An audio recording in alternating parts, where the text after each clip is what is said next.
आज कोई मुद्दा नहीं है तो चलिए हम आपको एक कहानी सुनाते हैं और कहानी के अंत में एक सवाल भी है। सवाल का उत्तर कमेंट करके ज़रूर बताइएगा। एक बार मैं ट्रेन में कहीं जा रहा था। मेरे सामने की सीट पे 4 लड़कियां बैठी हुई थी। वो कोई किताब पढ़ के अपने में ही हंस बोल रही थी। तभी उसके हाथों से किताब नीचे गिर गया। मैंने किताब को उठाया और उलट पलट के देखने लगा। मैंने अपने मन में ही कहा, अरे ये तो जैपनीज बुक है, क्योंकि मैं भी थोड़ा बहुत जैपनीज जानता हूँ। लेकिन मैंने सामने वाले को ये नहीं बताया कि मैं भी जैपनीज जानता हूँ। मैंने किताब को उलट पुलट के देखना शुरू किया तो सामने से एक लड़की बोली, भैया आपके समझ में नहीं आएगा, आप किताब मुझे दे दीजिए। तो मैंने कहा, ऐसी कौन सी किताब है जो मैं नहीं समझ सकता? तो लड़की ने कहा कि ये जैपनीज बुक है, आपको जैपनीज आती है? तो मैंने कहा, नहीं जी, हम जैपनीज नहीं जानते हैं, हम तो खाली हिंदी जानते हैं। तो लड़की ने कहा, इसलिए तो कह रहे हैं, लाइए। तो मैंने कहा, यदि हम इस किताब को पढ़ लिए तो हम जो कहेंगे वो तुम करोगी। और किताब को उल्टा करके गौर से पढ़ने की कोशिश करने लगे, पढ़ने का एक्टिंग करने लगे, अभिनय करने लगे।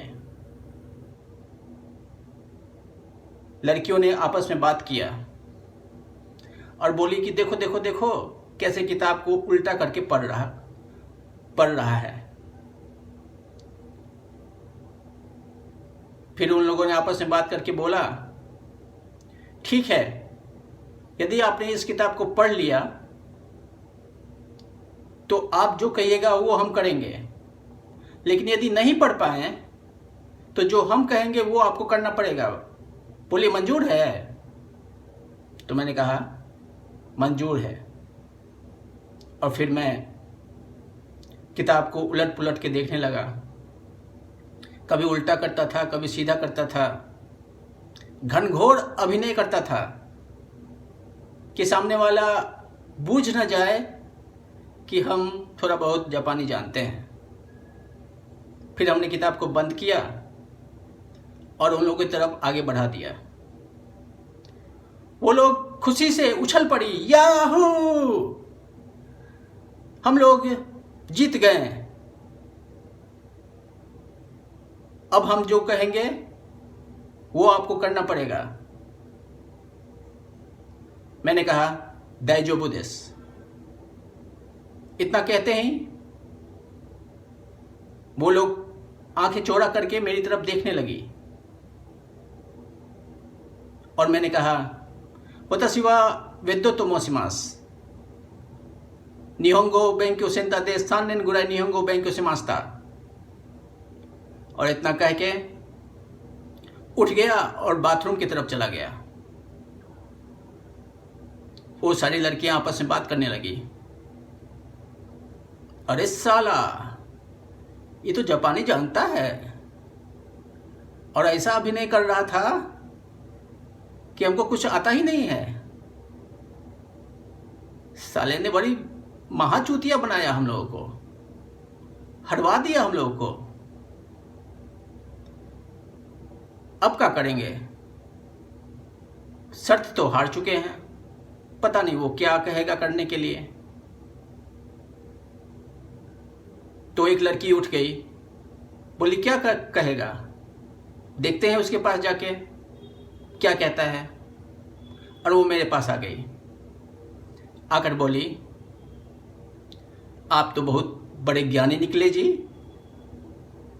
जापानी जानते थे, फिर भी घनघोर अभिनय कर रहे थे कि आपको जापानी आते ही नहीं है। कमाल कर दिया आपने तो। अच्छा बताइए, शर्त हम हार चुके हैं, क्या करना पड़ेगा हमको? तो हम उसके कान में जाके बोले कि हमको एक फ्रेंच किस चाहिए। वो हमसे दूर चली गई, बोली पगला गए हो क्या? ऐसा कहते हुए ऐसा तुमने कह कैसे दिया? और ये कह के बाथरूम में घुस गई। मैं बाथरूम के दरवाजे को देख रहा था, क्योंकि बाथरूम में घुसते ही उसने दरवाजा बंद कर लिया था। मैं बाथरूम के दरवाजे को देख रहा था, ऐसा लग रहा था कि अब बाथरूम का दरवाजा खुलेगा और वो मुझे बुलाएगी। सहसा उसी समय दरवाजा खुला और उसने हाथ देके मुझे बुलाया। मैं अंदर चला गया, दरवाजा उसने बंद कर दिया और मेरे गले में हाथ डाल के किस करने लगी। मेरी आंखें बंद, उसकी आंखें बंद। पता नहीं कितनी देर तक किस चली, 3 मिनट, 4 मिनट, 5 मिनट, पता नहीं। फिर वो अलग हुई और बोली, हम आपसे पढ़ना चाहते हैं, क्या आप जापानी पढ़ाएंगे? आपकी जापानीज बहुत अच्छी है। मैंने कहा हाँ, क्यों नहीं, जरूर पढ़ाएंगे। और फिर मैंने उसे खींचा और फिर हम लोग किस करने लगे, फ्रेंच किस। और थोड़ी देर बाद मैं उससे अलग हटा, दरवाज़ा खोल के अपने सीट पे आके बैठ गया और आंखें बंद करके किसिंग का मजा लेने लगा। वो भी आई और आके अपने सीट पे बैठ गई और उसने भी आंखें बंद कर लिया और शायद वो भी किसिंग का मजा लेने लगी। उसकी सारी सहेलियां उससे पूछ रही थी, बताना क्या हुआ, इसने क्या कहा तुझे करने के लिए? उस लड़की ने आंखें बंद करते हुए ही कहा, कुछ नहीं कहा, बस हम लोग ऐसे ही बात कर रहे थे, ऐसा कुछ भी नहीं हुआ, चल थोड़ा मुझे सोने दे। अब आप लोग के लिए एक सवाल है। मैंने आप लोग को जो अभी एक राम कहानी सुनाई है, उसमें कितना सच है और कितना झूठ है, कमेंट में जाके जरूर बताइए। 50% सच है या 50% झूठ, या 60% सच या 40% झूठ,